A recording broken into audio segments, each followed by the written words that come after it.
पौराणिक कथा के अनुसार बहुत समय पहले सुवर्णपुर नामक नगर पर देवदानी नाम का एक राजा राज्य किया करता था। उसकी दो रानियां थीं, एक का नाम था सीता और दूसरी का नाम था गीता। देवदानी एक न्यायप्रिय और धर्मपरायण राजा था।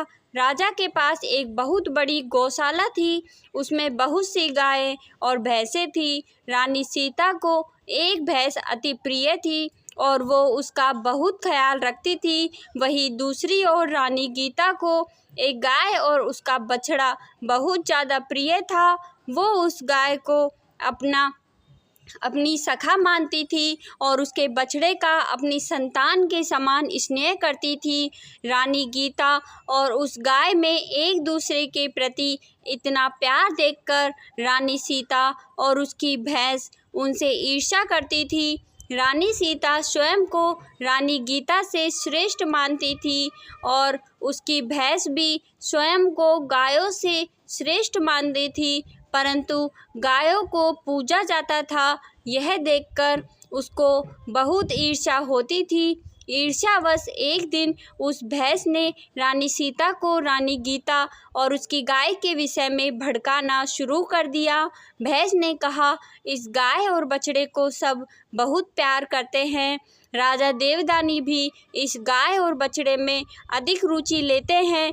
इस तरह से तो एक दिन तुम और मैं अकेले ही रह जाएंगे। सभी उस गाय और बछड़े और रानी गीता को ही सम्मान देंगे। उसकी बातें सुनकर रानी सीता को क्रोध आ गया और असुरक्षा की भावना से ग्रस्त होकर उसने मौका पाते ही उस गाय के बछड़े को काटकर गेहूं के ढेर के नीचे दबा दिया।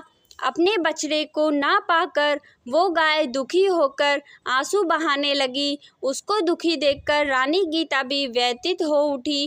रानी ने सेवकों को उस गाय के बछड़े को खोजने के लिए कहा, परंतु उसका कोई पता नहीं चल सका। ऐसे ही कुछ ही दिन बीत गए। एक दिन राजा जब भोजन करने बैठा तो राजा को भोजन में से बहुत ही बुरी दुर्गंध आने लगी। उसे सभी तरफ रक्त और मांस ही मांस दिखाई देने लगा। यह देखकर वो भोजन से उठ गया। जैसे ही वो भोजन से उठकर बाहर की तरफ गया, तभी बाहर रक्त और मांस के टुकड़ों की बारिश होने लगी। यह सब देखकर राजा बहुत परेशान हो उठा।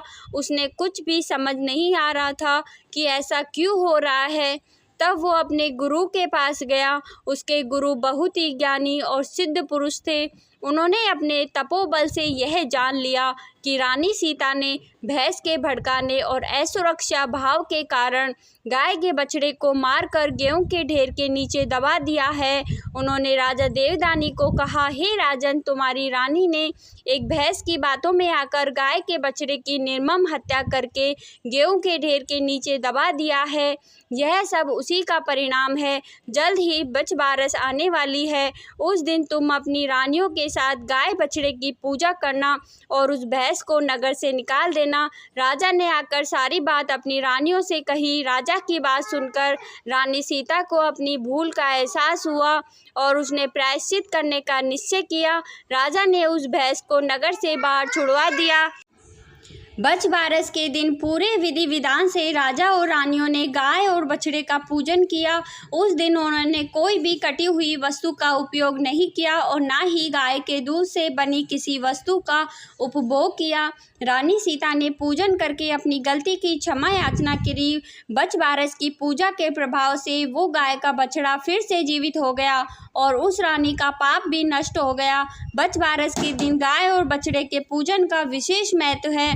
ऐसा करने से संतानवती स्त्रियों की संतान दीर्घायु होती है और उनके प्राणों पर कोई संकट नहीं आता। यदि ये वीडियो आपको अच्छा लगा हो तो इस वीडियो को एक लाइक करें, कमेंट में राधे राधे लिखें और इस चैनल को सब्सक्राइब करें। धन्यवाद दोस्तों।